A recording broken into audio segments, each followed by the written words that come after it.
वसोवर भगवान कृष्ण केवल एक महान योद्धा या एक देवता ही नहीं, बल्कि जीवन के गहरे सिद्धांतों के ज्ञाता और मार्गदर्शक भी थे।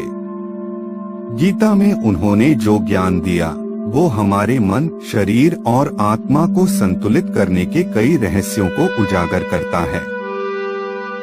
इस वीडियो में हम उन सिद्धांतों और आध्यात्मिक शक्तियों का गहराई से अध्ययन करेंगे जो भगवान कृष्ण ने हमें सिखाई हैं। सेक्शन 1, कृष्ण की आध्यात्मिक शक्ति का परिचय। वसोवर कृष्ण की आध्यात्मिक शक्ति का स्रोत उनकी आत्मज्ञान और परमात्मा से जुड़ाव में है।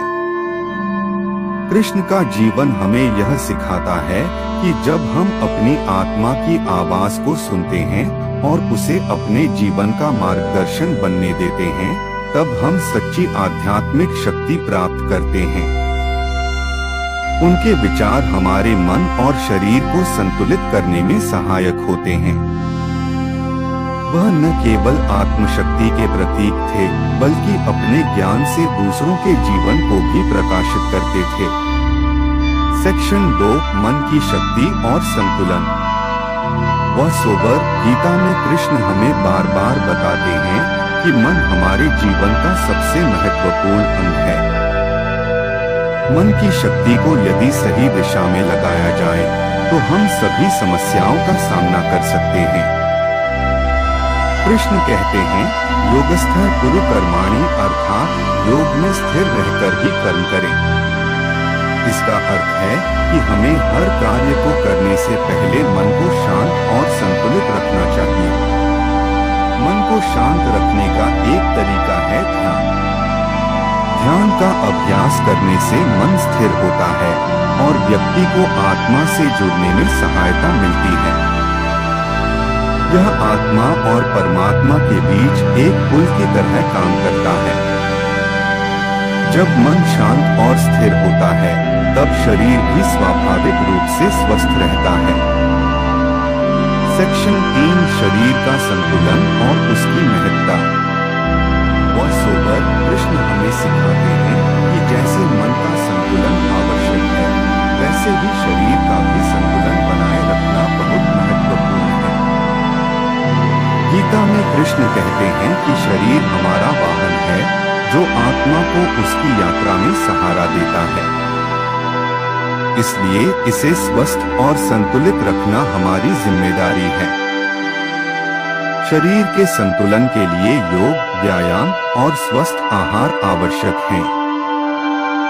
कृष्ण का ज्ञान हमें सिखाता है कि शरीर को संतुलित और शुद्ध रखना आत्मा के लिए लाभकारी है, जिससे हमारी आध्यात्मिक ऊर्जा का संचार सुचारू होता है। जब हमारा शरीर स्वस्थ होता है तो मन भी स्वाभाविक रूप से शांत रहता है। सेक्शन 4, योग का महत्व।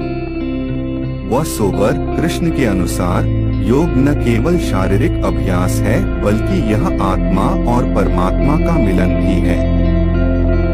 उन्होंने अर्जुन को बताया कि योग का अभ्यास करने से मन और शरीर के बीच संतुलन बनता है और व्यक्ति जीवन के हर क्षेत्र में स्थिरता और शांति अनुभव करता है। योग में कई प्रकार के अभ्यास होते हैं, जैसे कि प्राणायाम, ध्यान और आसन। प्राणायाम से शरीर में ऑक्सीजन का संचार बढ़ता है, जिससे मन और शरीर दोनों को ऊर्जा मिलती है। ध्यान से मन की अशांति दूर होती है और आत्मा की आवाज को सुनना आसान होता है। इस प्रकार योग मन और शरीर को संतुलित करने में मदद करता है और व्यक्ति को आध्यात्मिक रूप से सशक्त बनाता है। सेक्शन 5, कृष्ण का निरहंकारी दृष्टिकोण। वसोवर कृष्ण का दृष्टिकोण निरहंकारी था, अर्थात वे स्वयं को सभी में और सभी को स्वयं में देखते थे। वे यह नहीं मानते थे कि केवल शरीर और मन का अस्तित्व है, बल्कि वे इस भौतिक शरीर के परे आत्मा को देखते थे। गीता में उन्होंने कहा कि जब हम इस अहंकार को त्याग देते हैं और आत्मा के साथ जुड़ते हैं, तब ही सच्ची शांति का अनुभव होता है। अहंकार मन के लिए विष का कार्य करता है और इसे संतुलन से दूर ले जाता है। जब व्यक्ति अहंकार को त्याग देता है और स्वयं को ईश्वर की कृति मानता है, तब मन और शरीर के बीच संतुलन स्थापित होता है। सेक्शन 6 कर्मयोग का सिद्धांत।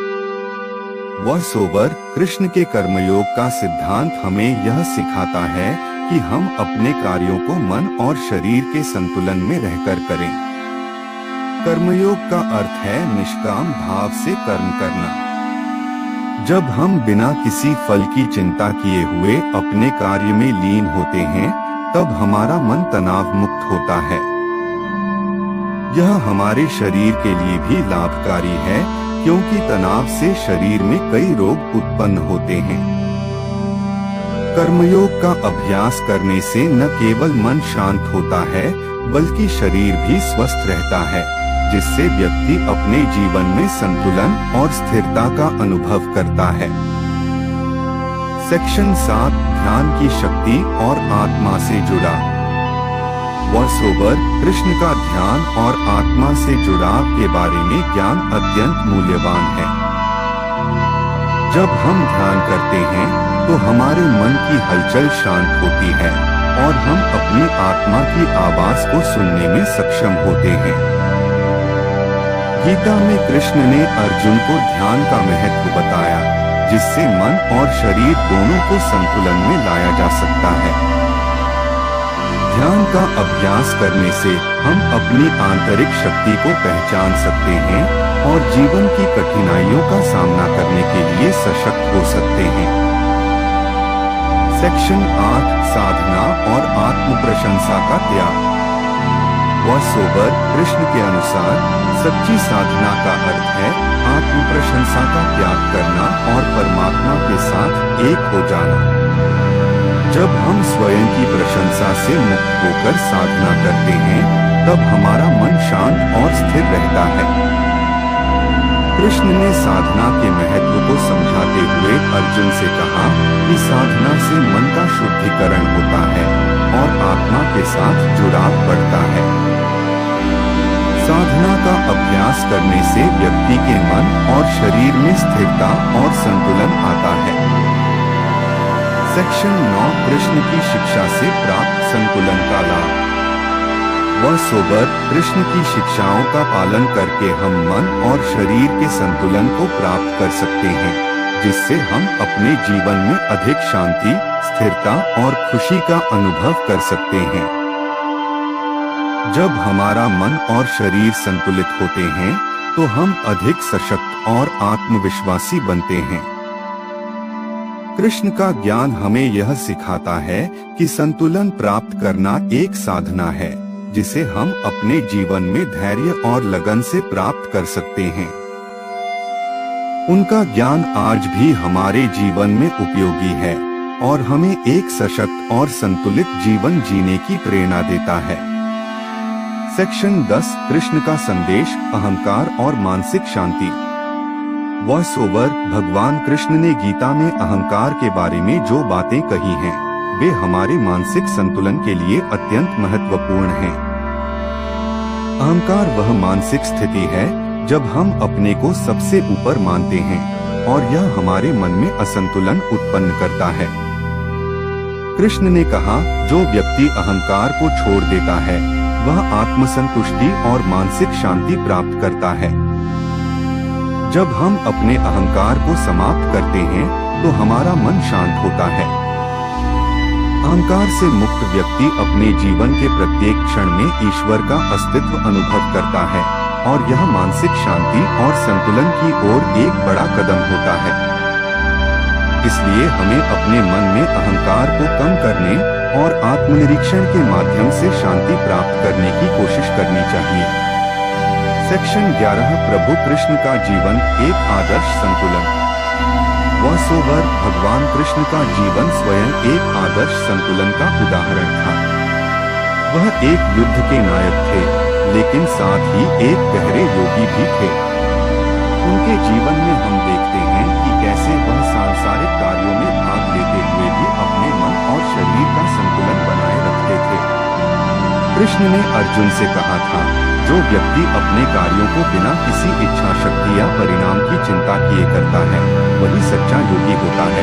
उनका जीवन हमें यह सिखाता है कि हम जो भी कार्य करें, वह हमें संतुलन और ईश्वर के प्रति समर्पण से करना चाहिए।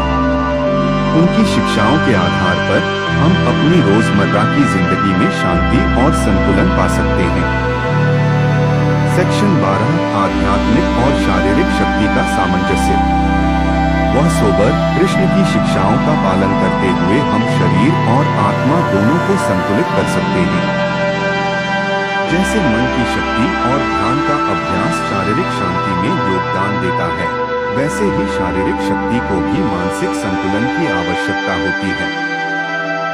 शरीर के अंदर ऊर्जा का एक बड़ा स्रोत है और जब हम इसे सही तरीके से चैनल करते हैं तो यह हमारी आत्मा के साथ मिलकर हमें जीवन में संतुलन प्रदान करता है। कृष्ण ने कहा था, स्वस्थ शरीर में ही स्वस्थ आत्मा वास करती है। इसका मतलब है कि हमें न केवल आध्यात्मिक अभ्यासों पर ध्यान केंद्रित करना चाहिए, बल्कि शारीरिक व्यायाम, आहार और सही दिनचर्या पर भी ध्यान देना चाहिए ताकि हम मानसिक शांति और शारीरिक स्वास्थ्य दोनों प्राप्त कर सकें। सेक्शन 14, कृष्ण के संगीत और राधा के साथ आध्यात्मिक संतुलन।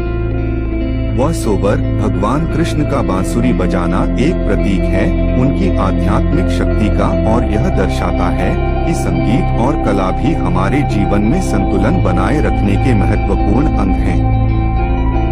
कृष्ण के संगीत की ध्वनि केवल एक शारीरिक ध्वनि नहीं थी, बल्कि वह एक आध्यात्मिक ऊर्जा का प्रवाह था जो पूरे ब्रह्मांड में संतुलन बनाए रखने के लिए था।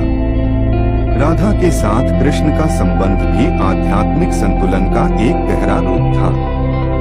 राधा को कृष्ण के प्रेम में आत्मसमर्पण और परम आनंद का प्रतीक माना जाता है। उनका संबंध हमें यह सिखाता है कि जब हम ईश्वर के प्रति पूर्ण समर्पण करते हैं तो हम अपने भीतर शांति और संतुलन का अनुभव करते हैं। उनके प्रेम और योग की मिसाल हमें अपने जीवन में भी मानसिक शांति और संतुलन बनाए रखने की प्रेरणा देती है। सेक्शन 15, संतुलन के लिए कृष्ण की प्रार्थना और मंत्र। वह सोबर कृष्ण ने अपनी गीता में हमें सिखाया कि प्रार्थना और मंत्रों के माध्यम से हम अपने मन को शांत कर सकते हैं। वे कहते हैं, जो व्यक्ति पूरी श्रद्धा और निष्ठा से मुझे याद करता है, वह निश्चित रूप से मेरी कृपा प्राप्त करता है। कृष्ण के मंत्रों और प्रार्थनाओं का अभ्यास करने से हम अपनी मानसिक शक्ति को बढ़ा सकते हैं और अपने मन और शरीर को संतुलित रख सकते हैं। कृष्णाय नमः जैसे मंत्र हमें आत्मा और शरीर के बीच संतुलन बनाए रखने में मदद करते हैं।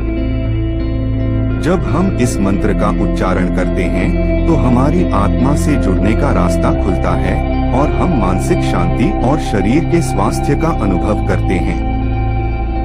सेक्शन 16, कृष्ण की जीवन शैली और हमारे लिए मार्गदर्शन। वह सोबर कृष्ण की जीवन शैली को देखकर हम बहुत कुछ सीख सकते हैं। उन्होंने हमेशा संतुलन बनाए रखा, चाहे वह युद्ध हो, प्रेम हो या साधना हो। उनके जीवन में हर पहलू में संतुलन था। कृष्ण का यह संदेश है कि जीवन में हर कार्य को निष्कलंक भाव से करें और अपने भीतर ईश्वर का अनुभव करने का प्रयास करें। अगर हम कृष्ण की जीवन शैली और उनकी शिक्षाओं को अपने जीवन में उतारें तो हम न केवल शारीरिक संतुलन पा सकते हैं, बल्कि मानसिक शांति और आत्मिक संतुलन भी प्राप्त कर सकते हैं। कृष्ण ने हमें यह सिखाया कि जीवन को समग्र दृष्टिकोण से देखें, न कि केवल भौतिक या आध्यात्मिक दृष्टिकोण से। कंक्लूजन, कृष्ण का दिव्य ज्ञान और जीवन में संतुलन। वह सोबर, आज हमने कृष्ण की आध्यात्मिक शक्ति और उनके जीवन से मन और शरीर के संतुलन के रहस्यों पर गहराई से चर्चा की। कृष्ण का ज्ञान हमें जीवन के प्रत्येक पहलू में संतुलन बनाए रखने के लिए मार्गदर्शन प्रदान करता है। उनकी शिक्षाएं हमें यह सिखाती हैं कि मानसिक शांति, शारीरिक स्वास्थ्य और आत्मिक संतुलन तीनों एक दूसरे से जुड़े हुए हैं। जब हम इन तीनों को संतुलित करते हैं, तब हम जीवन के उच्चतम स्तर पर पहुंच सकते हैं। तो कृपया इसे लाइक और शेयर करें। साथ ही और अधिक आध्यात्मिक और प्रेरणादायक वीडियो के लिए हमारे चैनल को सब्सक्राइब करना न भूलें। धन्यवाद।